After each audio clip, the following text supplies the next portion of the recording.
Então, meus irmãos, vamos começar o nosso dia. Louvado seja o Senhor. Estamos já na última parte, penúltima parte do nosso encontro. Tivemos dias de muito aprendizado até aqui, mas ainda tem um caminho grandinho, para a gente percorrer. Vamos abrir as Escrituras, iniciar o nosso devocional nessa manhã, em Atos capítulo 2. Vamos manter aberto e vamos orar. Senhor, nosso Deus e Pai, grandioso és Tu, Senhor, Deus de perto e Deus de longe, Senhor dos exércitos é o Teu nome, e o Senhor é o nosso refúgio e fortaleza, Pai. Assim como cantou Lutero, Tu és o nosso castelo forte, Senhor Deus, a nossa segurança, a nossa fortaleza, o guarda de Israel, aquele que não dormita em momento algum. Tu és o nosso supremo Redentor, Senhor. Tu enviaste Teu Filho ao mundo para salvar o Teu povo dos seus pecados. E nós Te louvamos e Te agradecemos por tão grande graça e misericórdia demonstrado por todo aquele que foi chamado, eleito antes da fundação do mundo por pura graça e misericórdia. Nos dá, Senhor, esta manhã e esta tarde um dia bom, de muito aprendizado, e que o Senhor seja glorificado em todas as coisas, para louvor e glória do Teu nome, em Cristo Jesus. Amém. Atos capítulo 2, vamos ler a partir do verso 37, meus irmãos. O texto diz assim: ouvindo eles estas coisas, compungiu-se-lhes o coração e perguntaram a Pedro e aos demais apóstolos: que faremos, irmãos? Respondeu-lhes Pedro: arrependei-vos e cada um de vós seja batizado em nome de Jesus Cristo para a remissão dos vossos pecados, e recebereis o dom do Espírito Santo.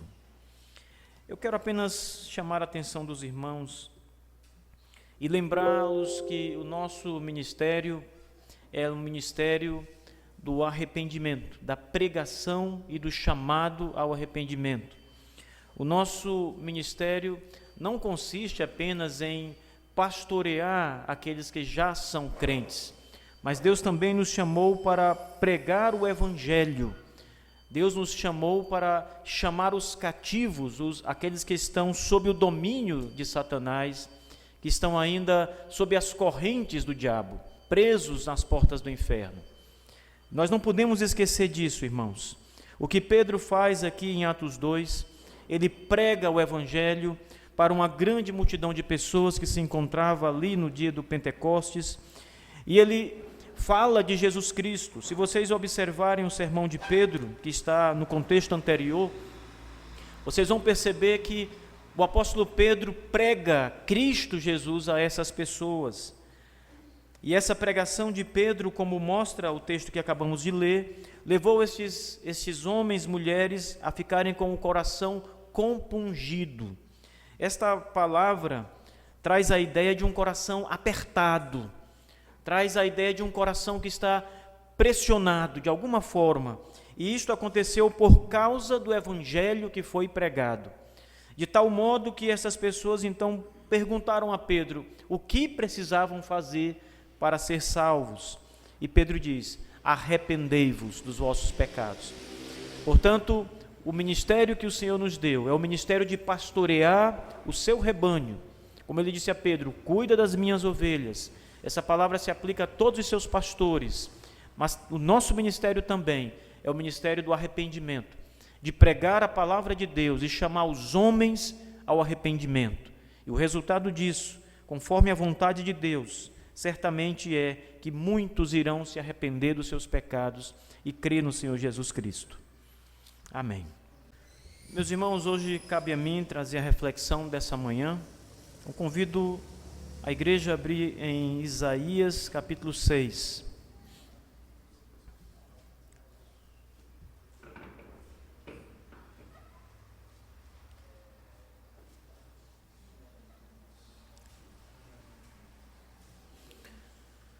Eu gostaria de tratar com vocês nessa manhã um pouco sobre a visão que nós precisamos ter de Deus e como essa visão de Deus deve nos impactar para o nosso ministério ser um ministério aprovado pelo Senhor. O texto diz assim, a partir do verso 1: No ano da morte do rei Uzias, eu vi o Senhor assentado sobre um alto e sublime trono. As abas de suas vestes enchiam o templo. Serafins estavam por cima dele. Cada um tinha 6 asas. Com 2 cobria o rosto, com 2 cobria os seus pés, e com 2 voava. E clamavam uns para os outros, dizendo: Santo, Santo, Santo é o Senhor dos exércitos, toda a terra está cheia da sua glória.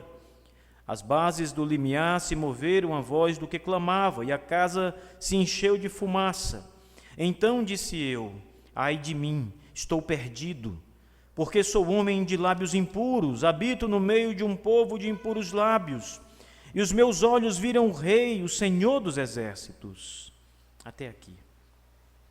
Senhor, ajuda-nos nessa manhã, Pai, para a glória do Teu nome. Conduz-me, Senhor Deus, com fidelidade na pregação da palavra do Senhor. Em nome de Jesus, amém. Meus irmãos, o ministério pastoral é um ministério que precisa ser um ministério de luz, um ministério iluminado. Nós devemos ser o reflexo do Senhor, do Deus que é luz, o Deus que brilha, o Deus cuja a música que nós muitas vezes cantamos é como um sol que resplandece e nos cega. É tão grande é o esplendor do Senhor. O profeta Isaías teve uma visão tremenda de Deus aqui no capítulo 6. Essa visão do profeta Isaías é muito importante na aplicação do nosso ministério pastoral. Observe algumas informações importantes. Eu quero começar falando do final desse texto, a maneira como o profeta Isaías como ele recebeu essa visão maravilhosa do Senhor. Ele viu Deus, o Senhor estava sentado num trono sublime, como diz o texto. Ele viu os anjos do Senhor sobrevoando ali, cantando sem parar a santidade do Senhor. E como se portou Isaías diante de tudo isso? A Bíblia diz que ele caiu com o semblante de um homem pecador. Ele sabia que seria completamente destruído, porque os lábios deles eram impuros. Diante da glória de Deus, irmãos, a primeira coisa que nós devemos observar é o nosso próprio pecado. É um contraste muito grande você estar diante daquele que é santo, santo, santo, e você sabendo que é pecador.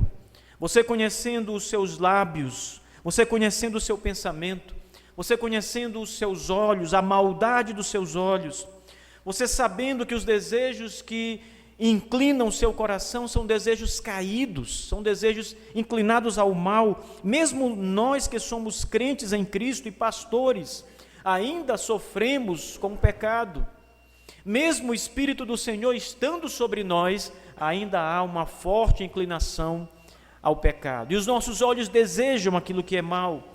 A nossa boca ainda fala aquilo que não deveria falar. Os nossos lábios são como os lábios de Isaías, impuros. E sabe, quando Isaías viu o Senhor, ele viu que era um pecador.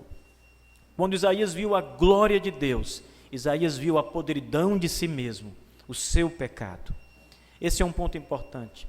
Nós somos pastores, mas nunca podemos esquecer que somos pecadores. Nunca podemos nos colocar acima das outras pessoas pelo fato de ocuparmos e termos sido chamados para pastorear o rebanho do Senhor e para falar aos pecadores. Nunca podemos esquecer que somos tão maus quanto os outros homens, que somos tão caídos quanto os outros homens. Não há sobre nós diferença alguma, senão Cristo Jesus, o Senhor. Mas em nós mesmos não há diferença alguma. Somos tão perversos quanto qualquer homem sobre a face da terra. Isso deve nos levar, irmãos, a nos humilhar diariamente na presença do Senhor, para não sermos como muitos que estão no púlpito da igreja e acham que são melhores ou menos pecadores ou mais santos do que os demais. Isaías olhou para Deus, viu todo o esplendor do Senhor, e o texto diz que ele disse: eu estou perdido, eu sou pecador, eu vi aquele que é santo. Esta é a primeira imagem que precisamos aprender para o nosso ministério. Mas veja, ele disse: ai de mim, estou perdido, porque sou homem de lábios impuros, habito no meio de um povo de impuros lábios, e os meus olhos viram o Rei, o Senhor dos exércitos. O problema de Isaías não era apenas saber que ele mesmo era um pecador, mas era saber que ele habitava no meio de um povo caído também. Ele estava no meio de uma sociedade imunda, corrompida pelo pecado, e ele sabia perfeitamente disso. As companhias de Isaías eram de pessoas pecaminosas, caídas, e os olhos do profeta haviam contemplado aquele que não peca, aquele que é puro de lábios, aquele que não tem mancha ou nódula alguma, o Senhor. Esta é a base da reflexão de Isaías. Ele vê a Deus, sua glória e sua grandeza, e sente-se liquidado pelo Senhor, por causa dos seus pecados. Impuros lábios, habita no meio de um povo pecador, e os olhos dele acabaram de contemplar o Senhor. Mas a visão do profeta Isaías vai além disso, meus irmãos. Observe o começo desse texto. Ele nos posiciona num contexto histórico importante. No ano da morte do rei Uzias, ele diz. Isaías profetizou por um período longo. 4 reis passaram pelo ministério do profeta Isaías. E um desses reis, aqui no capítulo 6, o rei Uzias, é mencionado. E a visão que o profeta Isaías teve do Senhor aconteceu no mesmo ano em que o rei Uzias havia morrido. E esta informação não é apenas uma informação histórica, ou pelo menos não deve ser tomada por nós apenas como uma informação histórica, um contexto histórico. Mais do que isso, Isaías está dizendo que no ano da morte do rei, ele viu o verdadeiro rei, assentado no trono da majestade. Veja, há um contraste com aquele rei que morre e aquele rei que é imortal. O rei Uzias estava morto. Isaías diz: no ano da morte do rei, eu vi o verdadeiro rei que não morre, assentado no trono sublime. Há um contraste nesta passagem daquilo que é mortal e perecível com aquele que é imortal, eterno e santo. Ele viu o Senhor. Isso também deve nos fazer lembrar alguma coisa. Nós somos perecíveis, como Uzias. Não seremos pastores eternos. Temos uma geração, um pouco de tempo para trabalhar em nosso ministério pastoral, para amar nossas igrejas, cuidar do rebanho do Senhor com fidelidade, com amor, com carinho, pregar o evangelho aos perdidos, mas apenas um pouco de tempo nós temos.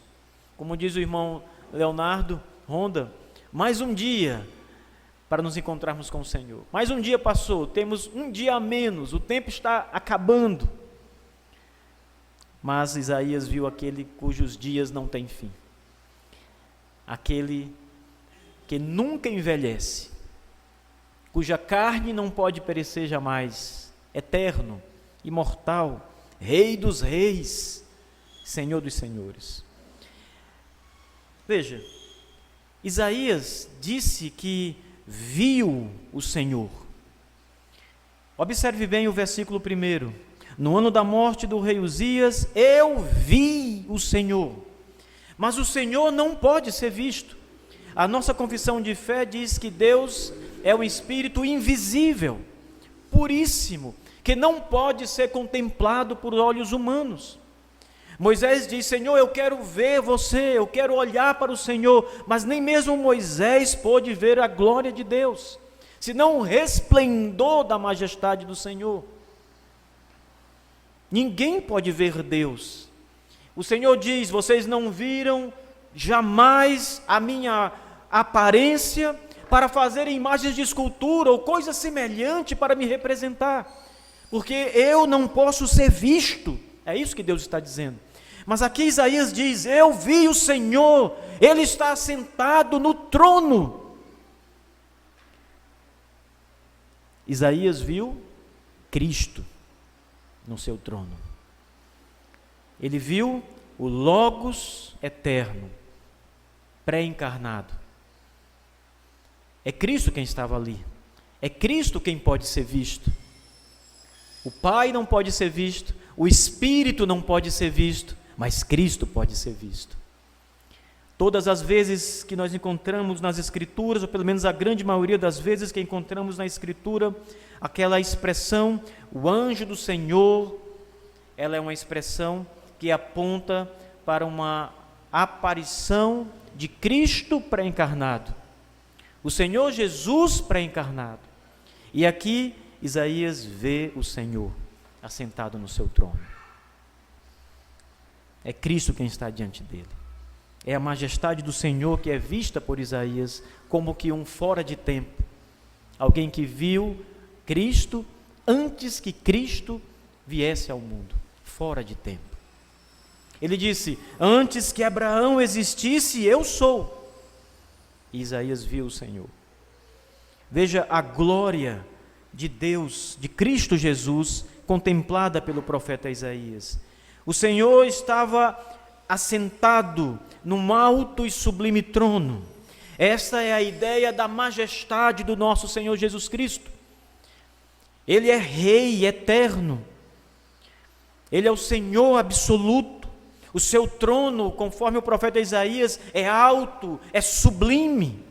É o Senhor, este Deus que se assenta no trono, que nós, pastores, representamos. Nós somos as testemunhas deste Rei eterno, Cristo. Ele nos enviou, ide por todo o mundo, pregai a palavra. Ele nos chamou, esse Rei eterno nos chamou, nos vocacionou e nos enviou a pregar, a pastorear. Ele está no seu trono, observando o nosso trabalho, dirigindo as nossas vidas. Ele está no alto e sublime trono. Veja a imagem majestosa que o profeta Isaías tem nesta visão. As abas da veste do Senhor enchiam o templo. Veja, a roupa do rei, irmãos, era algo glorioso. Se vocês olharem as figuras da Idade Média, os reis usavam roupas muito diferentes das pessoas comuns. O manto do rei era um manto muito grande. Ele estava coberto de muitas roupas caras, tecidos caros. Nesses dias, muito antes da Idade Média, havia também a ideia da majestade do rei, anunciada pelas suas vestes. E a imagem que Isaías diz é que a majestade do rei, anunciada por suas vestes, era tão grande que enchiam, as vestes do rei enchiam todo o templo. Às vezes pensamos que as vestes do rei não têm qualquer importância, mas lembrem do caso da mulher que estava doente e tocou apenas nas vestes do Senhor e foi curada. Este é o rei que Isaías viu.